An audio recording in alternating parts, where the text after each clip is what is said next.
शेषनाग पर शस्त्र ये कैसे करे रहा। साधारण मानव नहीं ये लक्ष्मण बलवान। एक पुत्र की भांति अपना कर्तव्य निभाने आया हूं।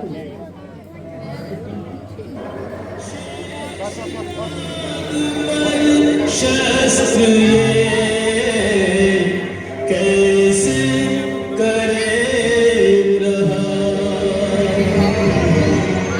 साधारण मानव नहीं ये लक्ष्मण बलवान। जान रतन की शक्ति को खल हुआ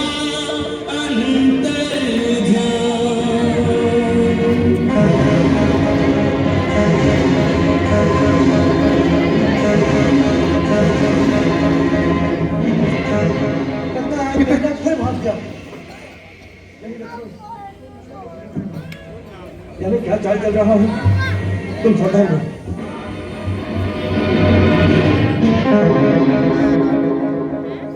पिताश्री, पिताश्री, पिताश्री।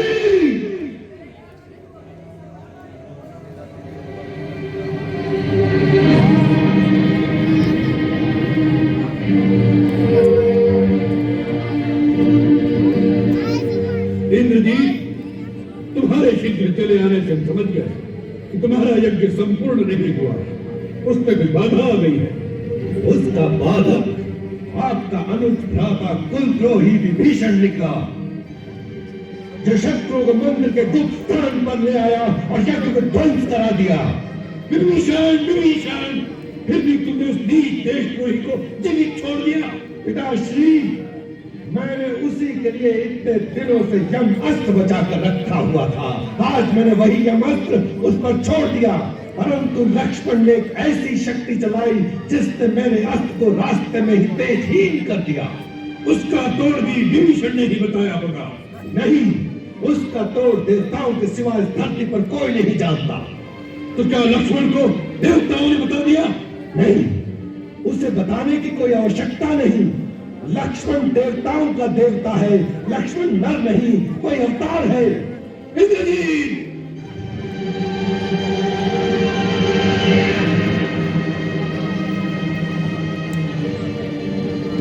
इंद्रजीत, यह भाषा तुम बोल रहे हो या लक्ष्मण ने तुम पर कोई सम्मोहनस्त्र चलाकर तुम्हारी मति को भ्रम में डाल दिया है, या लक्ष्मण के बाणों से पीड़ित होकर तुम युद्ध से भाग आए हो?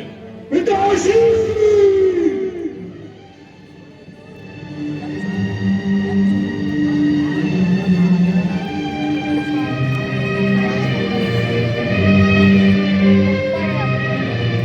क्षमा करे महाराज, परंतु मुझे कोई कायर कहे, इस बात को मैं सह नहीं सका।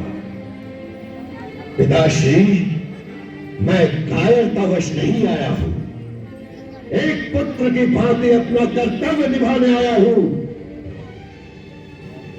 आपका कल्याण हो, इस प्रयोजन से आपसे ये कहने आया हूं कि आप अपने आप को, आपके साथ वैभवशाली राक्षस जाति को और लंका देश की समृद्धि को सर्वनाश होने से बचा ले। अब भी समय है पिताश्री, आप सीता का मोह त्याग कर श्री राम की शरण में चले जाएं। वो मनुष्य नहीं है, स्वयं नारायण का अवतार है। तुम्हारी मति मारी गई है इंद्रजीत, जो इस प्रकार स्त्रियों की भांति अनर्गल प्रलाप करने लगे। यह वीरों की भाषा नहीं। तुमसे किसने कह दिया कि वह वनवासी छोकरे भगवान का अवतार है? मेरे अनुभव ने।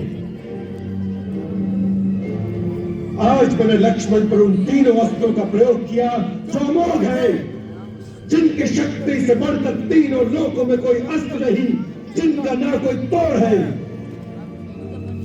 पहले मैंने ब्रह्मास्त्र चलाया, परंतु वो लक्ष्मण का वध करने से इनकार करके तेजहीन होकर लौट आया। क्योंकि कल एक समय जब लक्ष्मण मुझ पर ब्रह्मास्त्र चलाना चाहता था तो राम ने उसे नीति विरुद्ध कहकर रोक दिया था। आज ब्रह्मास्त्र ने मुझसे भी यही कहा था कि इस समय इसका प्रयोग नीति विरुद्ध है। इसके चलने से देवलोक, पाताल, पृथ्वी तीनों लोक में विनाश की ज्वाला भड़क उठेगी। परंतु यह सब अधर्म और अन्याय को विजय दिलवाने के लिए नहीं हो सकता। इसीलिए ब्रह्मास्त्र तेजहीन होकर लौट आया।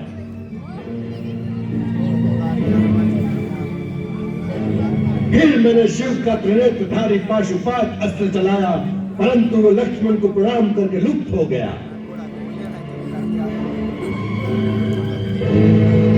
फिर मैंने भगवान नारायण का मोह चक्र, जो त्रिलोकी की अंतिम शक्ति है, उसे चलाया, परंतु नारायण चक्र लक्ष्मण की प्रदक्षिणा करके लौट आया।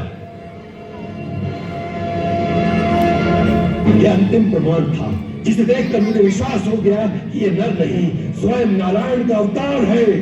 और तुम अपने पिता को यह प्रवचन देने आ गए कि हे पिता, जो तुमने तीनों लोकों में अपनी विजय का डंका बजाकर अखंड यश प्राप्त किया है, आज उस यश को धूल में मिलाकर दो वनवासी भिखारियों के चरणों में जाकर बैठ जाओ।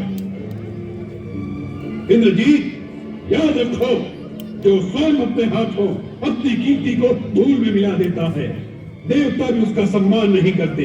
वह कहेंगे कि मृत्यु के डर से रावण ने हार स्वीकार कर ली। हाँ, उनकी शक्ति से तुम भयभीत लग रहे हो। तुम्हारा मन और शरीर दोनों थक गए हैं। जाओ, अपने महल में जाकर विश्राम करो। यह युद्ध रावण का है और रावण इसे अकेला ही लड़ लेगा। रावण का मार्ग स्थिर हो चुका है, उसे अपमान और अपयश का नया मार्ग मत दिखाओ इंद्रजीत।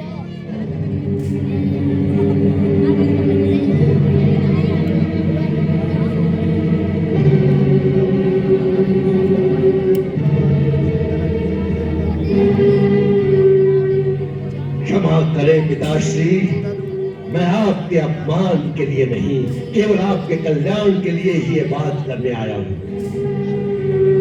जहां तक मेरा संबंध है, मैंने युद्ध शुरू कर दिया है। अब यहां से भागकर भगवान की शरण में जाने से भी अब यश ही मिलता है।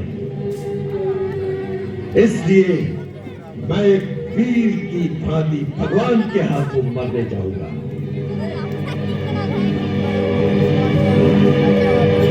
जो पिता से विमुक्त होकर जाते हैं